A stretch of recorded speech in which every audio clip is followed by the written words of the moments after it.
প্রশাসনিক রদবদল নিয়েও আক্রমণ শানিয়েছেন মমতা বন্দ্যোপাধ্যায়, যে সব অফিসারদের পাঠিয়ে দিয়েছে তামিলনাড়ুতে। নিশ্চয়ই কংগ্রেস এবং স্টালিনের সঙ্গে বোঝাপড়া আছে। কি দাবি করলেন মমতা বন্দ্যোপাধ্যায়, দেখুন। সব বাংলার অফিসারদের বাদ দিয়ে দিয়েছেন, সব পাঠিয়ে দিয়েছেন তামিলনাড়ুতে। বাংলায় ল অ্যান্ড অর্ডার যেন দেখে, সবাইকে পাঠিয়ে দিয়েছেন তামিলনাড়ুতে। এত ভাব তামিলনাড়ুর সাথে, ভেতরে ভেতরে নিশ্চয়ই বোঝাপড়া আছে কংগ্রেস আর স্ট্যালিনের সাথে।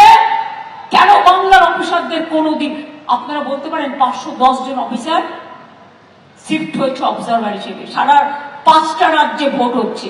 কি ভাবছেন বাংলার লোকেদের ভাব বাদ দিয়ে উত্তরপ্রদেশের বহিরাগতরা এসে ভোট করবে? বাসে করে লোক নিয়ে আসছেন যাতে ওই অফিসার গুলো থাকলে এগুলো হতে না পারে, নাকা চেকিং না হয়। ডাক নিয়ে ঢুকছে ট্রেনে, টাকার বান্ডিল আসছে গভর্নমেন্টের ফ্লাইটে, গভর্নমেন্ট অফ ইন্ডিয়ার ফোর্সের ফ্লাইটে।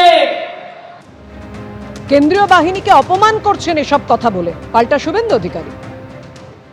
কেন্দ্রীয় আধা সামরিক বাহিনী যারা মাওবাদীদের বিরুদ্ধে লড়াই করছে, যারা এত বড় সীমান্তকে পাহারা দিচ্ছে, তাদেরকে অপমান করছেন এসব কথাবার্তা বলে।